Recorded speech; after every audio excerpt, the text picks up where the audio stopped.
السلام علیکم ورحمۃ اللہ وبرکاتہ۔ بسم اللہ والصلاۃ والسلام علی رسول اللہ۔ جی تو آج سورۃ فاطر کی دو آیات ہیں، آیت نمبر 8 اور 10۔ اس میں اصل میں ہمارے لیے آج ہم نے 3 سبق اس سے سیکھنے ہیں اور تینوں بہت بڑے بڑے سبق ہیں۔ آج دیکھتے ہیں قرآن مجید ہمیں کیا سکھاتا ہے، اللہ سبحانہ و تعالیٰ نے ہمیں کیا کہا ہے اور ہمیں اس سے کیا سیکھنا ہے۔ اعوذ باللہ من الشیطان الرجیم، بسم اللہ الرحمن الرحیم۔ افمن زین لہ سوء عملہ فرآہ حسنا، تو جس کا برا عمل اسے سجا کر دکھا دیا گیا ہو اور پھر وہ اسے اچھا تصور کرتا ہو، اسے اچھا تصور کرنے لگے۔ یعنی یہ بات بتائی گئی ہے کہ بعض لوگ ایسے ہوتے ہیں کہ وہ برے عمل کر رہے ہوتے ہیں اور ان کے برے عملوں کو، ان کے برے اعمال کو ان کی نگاہوں کے سامنے سجا دیا جاتا ہے اور وہ اس کو درست سمجھنے لگتے ہیں۔ وہ سمجھتے ہیں یہی درست طریقہ ہے اور مجھے یہی آخرت میں فائدہ دے گا اور یہی جو عمل میں کر رہا ہوں یہ بالکل ٹھیک ہے۔ یعنی کسی کو برا عمل اس کا سجا دیا جانا۔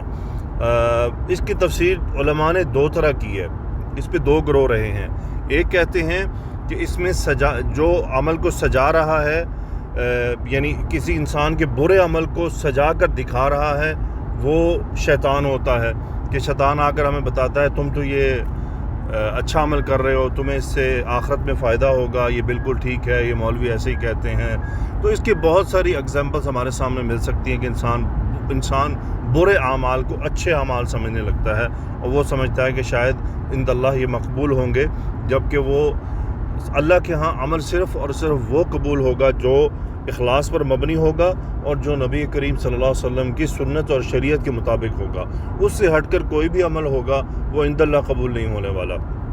اس کے علاوہ دنیا میں بہت سے ایسے انداز ہوتے ہیں انسانوں کے کہ ان کو برے اعمال اس میں سے ان کو فائدہ نظر آنے لگتا ہے اور اس میں کئی سارے طریقے ہوتے ہیں۔ تو یہ شیطان بیسیکلی دھوکے دیتا ہے آ کر۔ مثال کے طور پہ اس میں ایک ایگزامپل میں اگر آپ کو دیتا ہوں، حجاج ابن یوسف ہے۔ اب وہ ظلم کرتا تھا لوگوں پر اور لوگوں کو قتل کر دیتا تھا، لوگوں کو مارتا تھا۔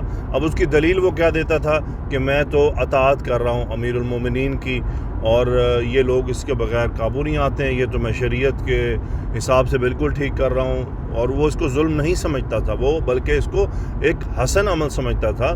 وہ سمجھتا تھا کہ امیر المومنین کی اطاعت میں لوگوں کو اس طرح سے مجبور رکھنا اور ان کو مار کر قتل کر کے سنبھال کر رکھنا، یہی ایک طریقہ ہے۔ یہ اس کی نظر میں اب یہ نہیں، اس کا ایک برا عمل تھا، اس کو جناب سجا کر دکھا دیا گیا۔ اس کے علاوہ بہت سے ایسے لوگ ہوتے ہیں، مثال کے طور پہ کوئی پچھلے دنوں ایک خاتون تھیں، اللہ ان کو ہدایت عطا فرمائے، انہوں نے ناچ کر پیسے اکٹھے شروع کر دیے اور انہوں نے سوچا یہ کہ اس پیسے کو میں استعمال کروں گی غریبوں کی مدد کے لیے، سیلاب زدگان کی مدد کے لیے۔ تو اس نے یہ انداز سوچا کہ یعنی اچھی طرف خرچ کرنے کے لیے اس نے غلط طریقہ اپنایا، اس نے اپنے غلط عمل کو درست تصور کر لیا۔ اس کا مطلب اس کو یہ غلط عمل برا، یعنی یہ عمل برا لگ ہی نہیں رہا۔ جو لوگ موسیقی سنتے ہیں وہ اس کو روح کی غذا اور پتہ نہیں کیا کیا کہہ کر وہ برے عمل کو اپنے لیے سجا سنوار دیتے ہیں۔ تو جب انسان برے عمل کو اپنے لیے سجا لے گا، اس کے سامنے برا عمل سجایا جائے گا تو پھر وہ اس کو غلط نہیں سمجھے گا اور وہ اسے چھوڑے گا بھی نہیں۔ یہ بہت خطرناک بات ہوتی ہے۔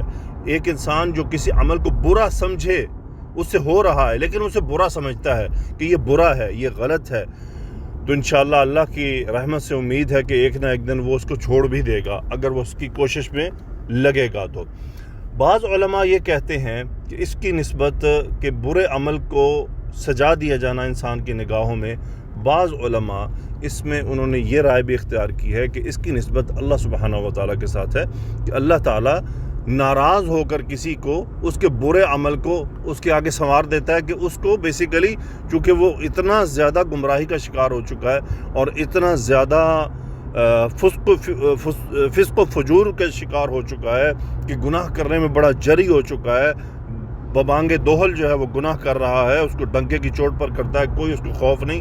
ایسے لوگوں کو پھر کیا ہوتا ہے کہ اللہ تعالیٰ ان کے برے اعمال ان کے سامنے سجا دیتا ہے کہ ٹھیک ہے یہ اسی میں پڑے رہیں اور یہ اسی میں مر جائیں گے. یعنی یہ ایک طرح سے ان کے لیے دنیا میں عذاب ہوتا ہے، کیونکہ اگلی آیت اس بات کی طرف اشارہ کر رہی ہے. فَإِنَّ اللَّهَ يُضِلُّ مَن يَشَاءُ وَيَهْدِي مَن يَشَاءُ. یقیناً اللہ ہی ہے جسے چاہتا ہے ہدایت دیتا ہے اور جسے چاہتا ہے گمراہ کر دیتا ہے.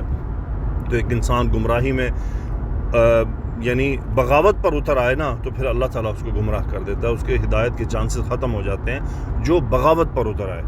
اس کے بعد اللہ نے فرمایا فَلَا تَذْهَبْ نَفْسُكَ عَلَيْهِمْ حَسَرَاتٍ. نبی کریم صلی اللہ علیہ وسلم کو حکم دیا کہ آپ اپنی جان کو ہلاکت میں نہ ڈالیں ان کے اوپر حسرتیں کرتے ہوئے کہ یہ ایمان نہیں لا رہے. یہ میں مفہوم بتا رہا ہوں کہ یہ ایمان نہیں لا رہے.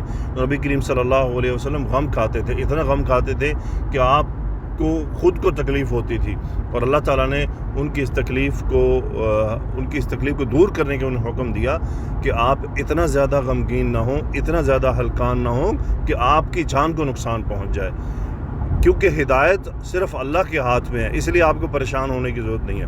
تو اس لیے جب بھی ہم دیکھیں کہ ہمارا کوئی قریبی ہماری بات نہیں مان رہا اور وہ دینی معاملات میں دور ہے اور ہم اسے قریب کرنا چاہ رہے ہیں، تو اس کو دعوت دینے کی تو فکر کرنی چاہیے، لیکن اپنے آپ کو ہلکان نہیں کرنا چاہیے، کیونکہ یہ بات یقین رکھ لینی چاہیے ہمیں کہ ہدایت صرف اللہ کے ہاتھ میں ہے. تو جب ہدایت ہے ہی اللہ کے ہاتھ میں، تو ہمیں پریشان ہونے کی ضرورت نہیں ہے کہ یہ ہماری بات کیوں نہیں مان رہا. بس ہمیں چاہیے کہ ہم اللہ سے دعا کریں کہ یا اللہ، میں نے تو اپنی دلائل دے دیے ہیں، میں نے اپنی کوشش کر لی ہے، میں اپنی طرف سے اس کو دعوت دے رہا ہوں، لیکن یہ آ نہیں رہا. یا اللہ، ہدایت تو تیرے ہاتھ میں ہے، تو اس کو ہدایت کی راہ دکھا دے. ہم جب یہ سمجھ لینا کہ ہم نے اس کو راہ دکھانی ہے، نہیں، یہ نہیں ہو سکتا. ہدایت کا معاملہ اللہ کے ہاتھ میں، ہمارے ہاتھ میں صرف کوشش کرنا ہے. اس لیے ہمیں اس کے ہدایت پر نہ آنے کے لیے پریشان نہیں ہونا، ہمیں صرف دعا کرنی ہے اللہ سے، اور اللہ تعالیٰ ضرور انشاءاللہ اگر اس کے اندر کوئی خیر باقی ہوگی تو اللہ تعالیٰ ضرور اس کی رہنمائی فرمائیں گے. پھر اللہ نے فرمایا ان اللہ علیم بما یصنعون. اللہ خوب جانتا ہے جو کچھ یہ کر رہے ہیں. اب یہاں دیکھیں، اصل میں یصنعون کا مطلب ہے کہ جو کچھ یہ باتیں بنا رہے ہیں، جو کچھ یہ انداز اختیار کر رہے ہیں، جو کچھ یہ کریٹ کر رہے ہیں نا، جسے صنعت کہتے ہیں، کوئی صنعت بنانا، جیسے جس طرح کچھ معاملات بنانا، کچھ باتیں بنانا، کچھ انداز بنانا، اللہ تعالیٰ ان سب کو جانتا ہے. اللہ تعالیٰ سے ان کا کچھ بھی غافل نہیں ہے. پھر آگے اللہ نے فرمایا من کان یرید العزت فللہ العزت جمیعا، کہ جو عزت چاہتا ہے تو ساری کی ساری عزت تو صرف اللہ کے لیے ہے. اب اس کا مفہوم کیا ہے؟ بسا اوقات آپ دیکھتے ہیں لوگ بڑے لوگوں کے ساتھ دوستی چاہتے ہیں. کیوں؟ وہ سمجھتے ہیں کہ جب ان کے ساتھ دوستی کر لیں گے تو ان کو بھی وہی عزت ملے گی جو بڑے آدمی کو مل رہی ہے. یہ ایک ہماری دنیا کا ایک اصول ہے کہ کوئی امیر آدمی ہو، کوئی بڑا آدمی ہو، کوئی وزیر ہو، کوئی بہت تائکون آدمی ہو، تو اس کے ساتھ لوگ دوستیاں لگانا پسند کرتے ہیں، تعلقات بنانا پسند کرتے ہیں. کیوں؟ کہ جب وہ کہیں جائے گا اس کو عزت ملے گی، اور جو اس کے ساتھ ہوں گے ان کو بھی عزت ملے گی. تو بسا اوقات لوگ اس طرح سے برے لوگوں سے بھی دوستیاں کرتے ہیں. وہ سمجھتے ہیں کہ ان کی یہ عزت ہے، حالانکہ یہ ان کی عزت نہیں ہوتی ہے. عزت صرف اور صرف یہ جو آ رہی ہے نا بات کہ فَلِلَّهِ الْعِزَّةُ جَمِيعًا، عزت تو ساری کی ساری اللہ ہی کی ہے. تو یاد رکھ لیں کہ دنیا میں بھی یہ اگر کسی کی کوئی سچی عزت ہے تو وہ صرف اسی کی ہے جو اللہ سے جڑا ہوا ہے. جو اللہ سے جڑا ہوا ہے بس اسی کی سچی عزت ہے. یعنی اگر علماء کی عزت ہوتی ہے تو یہ اصل میں عزت اللہ کی ہو رہی ہے، کیونکہ کسی عالم دین کی عزت کوئی آدمی اس شخص کی وجہ سے نہیں کر رہا، بلکہ اس کی نسبت قرآن، حدیث اور رسول اللہ صلی اللہ علیہ وسلم سے ہے، اور پھر رسول اللہ صلی اللہ علیہ وسلم کی نسبت اللہ تعالیٰ سے ہے. تو اس نسبت کے تحت اس کو عزت ملتی ہے. اس کو شخصی عزت نہیں مل رہی ہے، اس کو یہ عزت کسی وجہ سے مل رہی ہے. اور یہی اصل عزت ہے، یہی ایکچول عزت ہے. کوئی یہ کہے کہ اصل عزت کیا ہے، تو اصل عزت یہی ہے کہ انسان اللہ کے ساتھ جڑ جائے. جو انسان اللہ کے ساتھ جڑ جاتا ہے تو اس کو جو عزت ملتی ہے وہ ریئل عزت ہوتی ہے. باقی تمام عزتیں یہ فیک ہیں، یہ جھوٹی ہیں. اب دیکھ لیں لوگ کیا کرتے ہیں، کفار کے ساتھ دوستیاں کرتے ہیں. ہمارے پاکستان کو لے لیجئے، کافر ملکوں عربوں کو لے لیں، کافر ملکوں کے ساتھ دوستیاں کرتے ہیں. یہ سمجھتے ہیں ان کے ساتھ دوستی ہونا دنیا میں عزت کی علامت ہے. یہ غلط ہے. من کان یرید العزت فللہ العزت جمیعا. اس کو قرآن مجید میں اور بھی آیات موجود ہیں کہ کفار کے ساتھ دوستی نہیں کرنی. اگر تم عزت چاہتے ہو تو عزت تو ساری صرف اللہ ہی کے پاس ہے اور اللہ ہی کی ساری عزت ہے اور کوئی عزت نہیں ہوتی. ہمیں یہ سمجھ لینا چاہیے کہ اگر ہم چاہتے ہیں کہ ہماری عزت ہو تو ہم صرف اور صرف اللہ کے ساتھ جڑیں اور ہر اس چیز سے جڑیں جو اللہ سے جڑی ہوئی ہے, جیسا کہ رسول اللہ صلی اللہ علیہ وآلہ وسلم کی ذات بابرکت ہے. اس کے بعد جیسا کہ صحابہ کرام رضوان اللہ علیہم اجمعین ہیں, اس کے بعد علماء کرام ہیں, علم والے لوگ ہیں, دینی علم والے لوگ ہیں, ان کی عزتیں اصل عزتیں ہیں, باقی کوئی عزت اصل عزت نہیں ہے.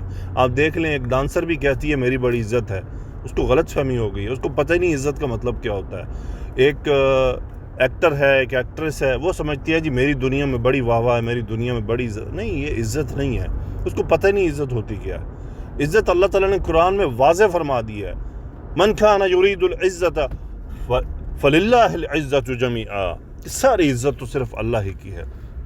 تو ہمیں اگر عزت حاصل کرنی ہے تو ہمیں اللہ سے جڑنا ہوگا, اور پھر جو کوئی اگر ہم, اور مطلب یہ ہے کہ ہم اللہ سے جڑ اس لیے نہیں رہے ہوں گے ہماری عزت ہو, وہ عزت بائی پروڈکٹ ہو جائے گی. یعنی جب ہم اخلاص سے اللہ کے ساتھ جڑنے کی کوشش کریں گے تو وہ عزت ہمیں آٹومیٹکلی مل جائے گی, وہ اللہ تعالیٰ ہمیں خود بخود, کیونکہ جب اخلاص سے ہم جڑیں گے تو پھر اللہ تعالیٰ ہماری عزت لوگوں کے دلوں میں ڈال دے گا, ہماری محبت لوگوں کے دلوں میں ڈال دے گا. یہ اس کے بارے میں حدیث بھی موجود ہے کہ مفہوم اس کا مطلب ہے کہ جو انسان اللہ تعالیٰ کے لیے خالص ہو جائے, اپنے آپ کو اللہ تعالیٰ کے کاموں میں لگا لے, اپنے آپ کو اللہ تعالیٰ کی اطاعت میں مصروف کر دے, تو پھر اللہ تعالیٰ اس کی محبت دوسرے لوگوں کے دلوں میں ڈال دیتے ہیں. آگے چلتے ہیں جی. آگے اللہ نے فرمایا الیہ یصعد الکلم الطیب والعمل الصالح یرفعہ. یہ بات بڑی اہم ہے کہ دیکھیں ہم ذکر اذکار کرتے ہیں.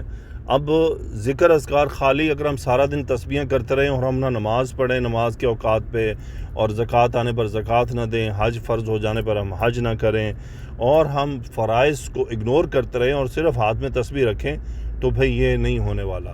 اس کے لیے جو اللہ تعالیٰ نے فرمایا نا الیہ یصعد الکلم الطیب, اس کی طرف پاک کلمات چڑھتے ہیں. پاک کلمات کی تفسیر صحابہ نے کر دی ہے کہ وہ صرف اور صرف یہ اذکار اور دعائیں ہیں, ذکر اذکار اور دعائیں ہیں, یہ پاک کلمات کہلاتے ہیں. یہ آسمان کی طرف یعنی اللہ کی طرف چڑھتے ہیں, لیکن ان کو بلند کون کرتا ہے, یعنی یہ شرف قبولیت تک کیسے پہنچتے ہیں؟ وہ اللہ نے فرمایا والعمل الصالح یرفعہ, یعنی عمل نیک عمل جو ہے پھر اس کو وہاں سے آگے بلند کرتا ہے. تو جو آدمی نیک, اچھا یہاں عمل الصالح آیا ہے, یہاں خالی صرف عمل فرائض بھی نہیں آ گئے, یعنی جو آدمی کے نیک عمل ہوتے ہیں, تمام نیک عمل فرائض داخل کر کے, فرائض تو مین امپورٹنٹ ہو گئے نا, اس کے بغیر تو گزارا ہی نہیں ہے, تو فرائض کے ساتھ باقی نیک صالح اعمال بھی. تو وہ کیا ہوتا ہے کہ وہ اس الکلم الطیب کو لفٹ کرتے ہیں, اس کو سپورٹ کرتے ہیں, ایک لفٹ کا کام کرتے ہیں, اس کو اور اوپر اٹھا کے لے جاتے ہیں, اور پھر یہ عند اللہ مقبول ہوتے ہیں. تو یاد رہے خالی ذکر اذکار ہی نہیں بلکہ ہمیں نیک اعمال کرنے. اب العمل الصالح کا مطلب کیا ہوتا ہے؟ اس کی دو بنیادی شرائط ہیں. ایک عمل خالص ہو, اور دوسرا عمل شریعت کے طریقے پر ہو, سنت کے اوپر ہو, اس سے ہٹ کر نہ ہو, تو نہیں تو وہ عمل بھی ضائع ہو جائے گا, وہ پھر عمل صالح نہیں رہے گا. اللہ تعالی ہمیں نیک اعمال کرنے کی توفیق عطا فرمائے. آگے اللہ نے فرمایا والذین یمکرون السیئات لهم عذاب شدید, اور جو برائیوں کا مکر کرتے ہیں ان کے لیے ایک سخت عذاب ہے. آگے اللہ نے فرمایا مکر اولئک هو یبور, اور انہی کا جو مکر ہے, یہ جو لوگ ہیں جو مکر کر رہے ہیں, جو یعنی برائیوں کا مکر کر رہے ہیں, بری چالیں چل رہے ہیں, برے کاموں کی ترتیب دے رہے ہیں, ان کے یہ جو مکر ہیں, ان کی جو چالیں ہیں, یہ نقصان میں جانے والی ہیں, یعنی ان کو کوئی فائدہ نہیں ہونے والا, اور یہ سب ویسٹ ہو جائے گا. اللہ تعالیٰ سے دعا ہے کہ اللہ سبحانہ و تعالیٰ ہمیں ذکر اذکار کی توفیق بھی عطا فرمائے, اور ساتھ ساتھ عمل صالح کی توفیق بھی عطا فرمائے, اور اللہ تعالیٰ ہمیں اپنے ساتھ جڑنے کی توفیق عطا فرمائے, اور ہمیں اپنی راہوں میں قبول کر لے, اور اللہ تعالیٰ ہمیں شیطان کے وسوسوں سے بچائے کہ وہ ہمارے برے اعمال کو ہماری نگاہوں میں آ کر سجا سنوار دے. جزاکم اللہ خیرا. سبحانک اللہم و بحمدک, اشہد ان لا الہ الا انت, استغفرک و اتوب الیک. اللہم صلی وسلم علی نبینا محمد. آمین یا رب العالمین.